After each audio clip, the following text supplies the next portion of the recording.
Hi, I'm Andy Temte, and welcome to Money Lessons. Join me every Saturday morning for bite-sized lessons that are designed to improve financial literacy around the world. Today is December the 13th, 2025. Last week, we discovered how debt instruments emerged in ancient Mesopotamia, evolved through Roman government borrowing, and became sophisticated tools in medieval Europe. We traced humanity's first systematic attempts to separate consumption from payment, to borrow today and repay tomorrow. But these early examples, they represented occasional emergency borrowing. Wars needed financing, disasters required money, and governments borrowed and hoped to not need credit again anytime soon. Well, today, we're exploring how this sovereign debt transformed from these emergency measures into the systematic foundation of modern nation states, a shift that literally determined which nations rose to global power. Now, our story begins with the Fugger family of Augsburg, Germany. In the early 1500s, Jacob Fugger, or Jacob the Rich, built a banking empire by lending enormous sums to Holy Roman emperors. For example, in 1519, Charles V, who was already king of Spain and heir to vast Habsburg lands, sought to become Holy Roman Emperor to consolidate his family's power across Europe. The position required winning an election among German princes through expensive bribes and promises. Charles V needed about 850,000 florins immediately, which at the time was an astronomical sum.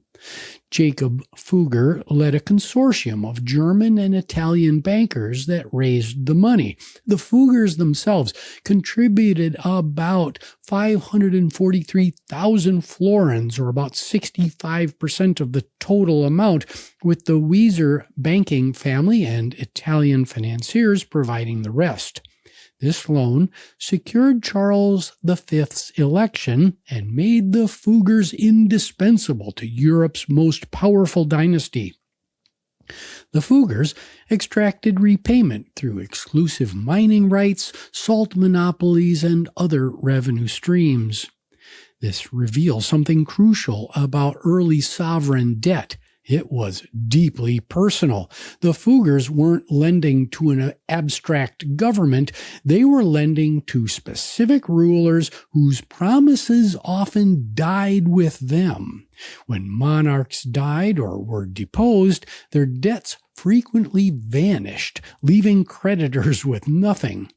This personal nature made sovereign lending extraordinarily risky. Lenders needed collateral or tangible assets that they could seize if rulers defaulted. They needed monopolies and trading privileges. Only the wealthiest merchant families could engage in sovereign lending, and even they faced catastrophic losses when kings and queens refused to pay. Now, everything changed in England after 1688. The Glorious Revolution, or when Parliament invited William of Orange to replace King James II, established constitutional monarchy in England, a system where the monarch's power was limited by law and Parliament held ultimate authority. Parliament now controlled taxation and approved all government borrowing. This structural change revolutionized sovereign debt markets. And here's why. When Parliament approved borrowing, it committed the entire institution of government to repayment, not just the current monarch. Bondholders had representation in the political body that controlled taxation.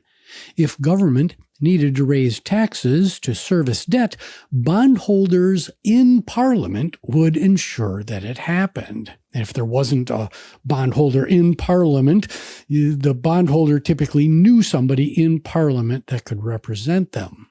So this created what's called credible commitment. Investors believed England would honor its debts because government structure aligned lenders' interests with decision-making. This wasn't a promise from a king who might die. It was a promise from an institution designed to perpetuate itself. So consider what Britain had overcome. The great stop of the Exchequer in 1672, when King Charles II simply stopped repaying principal on £1.2 million in debt, well, that had devastated London's banking community. After 1688, Parliament's control over borrowing and taxation transformed Britain from a default risk into Europe's most reliable debtor. Now, in 1694, England took another revolutionary step by chartering the Bank of England.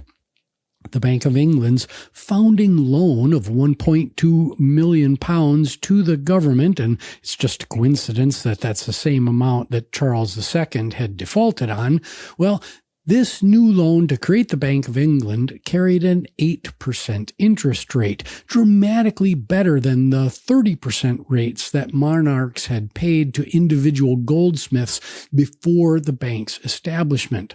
More importantly, this was just the beginning of a remarkable transformation. The bank operated as government banker and debt manager. It issued bonds, tracked ownership, paid interest, and created secondary markets where investors could trade government securities.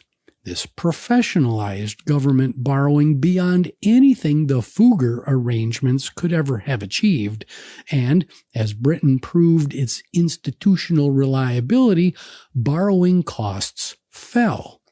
By 1716, just 22 years after the bank's founding, Britain's government borrowing rate had dropped to about 4%, where it remained remarkably stable throughout most of the 18th century. Most importantly, the bank separated government debt from individual rulers. Investors weren't betting on whether King William would honor his word. They were investing in an institution backed by Parliament's taxing authority and the nation's economic output. This institutional approach transformed government bonds from risky speculations into relatively safe investments. Widows and orphans could invest life savings in government debt, knowing that principal was secure and interest would arrive regularly. This broadened the investor base dramatically, allowing governments to raise far larger sums than a few wealthy merchant families could provide. Now, this history reveals why government debt fundamentally differs from private debt. You can foreclose on a house or seize company assets as an investor, but you can't foreclose on a government or a nation. Governments control their own courts, making legal debt enforcement difficult or impossible. Constitutional governments solve this through institutional design. By giving creditors representation in decision-making and creating professional institutions like the Bank of England to manage debt, they made sovereign lending predictable and relatively safe. England mastered this approach first, gaining decisive advantages over its rivals. Britain sustained longer wars, built a global navy, and financed commercial expansion because it could borrow huge sums at reasonable rates. France, despite having a larger population and larger economy, it faced chronic crises because its absolute monarchy couldn't credibly commit to repayment of their debt. This pattern repeated worldwide. Nations that built credible institutions and honored their debts could borrow to finance development.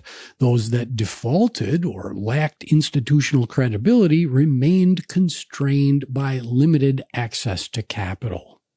But here's the question that we're going to explore next week. What happens when governments can't or won't repay? Sovereign debt's transformation from personal promises of monarchs to institutional commitments solved many problems, but it did create new ones. When lending became safe and systematic, investors grew complacent, sometimes lending to nations that couldn't realistically repay. And governments discovered that borrowing today is always easier than repaying tomorrow. And by the way, we're living a version of this in the United States today. The history of sovereign debt isn't just about successful borrowing, it's equally about spectacular defaults and the consequences when nations break their promises. So, until next week, I wish you grace, dignity, and compassion. My name is Andy Temte. This is Money Lessons. You can find the show on all the major streaming services as well as out on YouTube. Please like, subscribe, rate, and most importantly, share this public good with your friends, your family, your neighbors, and maybe a colleague or two. The show is produced by Nicholas Temte, and we'll see you next time on Money Lessons.